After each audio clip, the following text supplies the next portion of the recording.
بسم اللہ الرحمن الرحیم۔ عشرہ ذی الحج کی فضیلت۔ ذی الحج کے پہلے 10 دنوں کی فضیلت قرآن و سنت کی روشنی میں درج ذیل ہے۔ اللہ تعالیٰ کا ارشاد ہے والفجر ولیال عشر، یعنی مجھے فجر اور 10 راتوں کی قسم ہے۔ امام ابن کثیر رحمۃ اللہ حوالہ بخاری فرماتے ہیں اس سے مراد ذی الحج کے ابتدائی 10 دن ہیں۔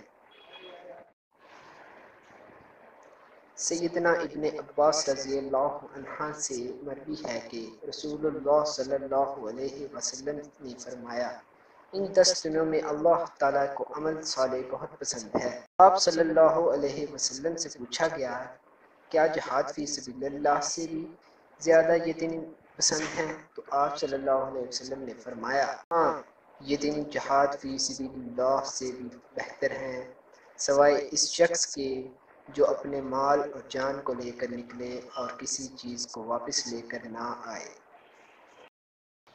سیدنا ابن عمر رضی اللہ عنہ سے مروی ہے کہ رسول اللہ صلی اللہ علیہ وسلم نے فرمایا ان 10 دنوں سے بڑھ کر اور سب سے زیادہ محبوب اللہ تعالیٰ کو کوئی اور دن نہیں، لہٰذا تم ان دنوں میں کثرت سے تسبیح، تحمید اور تہلیل کیا کرو۔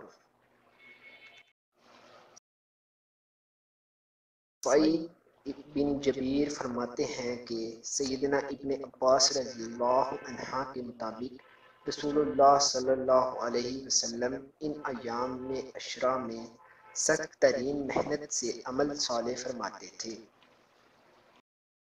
امام ابن حجر رحمۃ اللہ کے مطابق اس عمل صالح کی وجہ غالباً یہ ہے کہ ان دنوں میں حج کا اجتماع منعقد ہوتا اور حج اسلام کے اراکین میں شامل ہے۔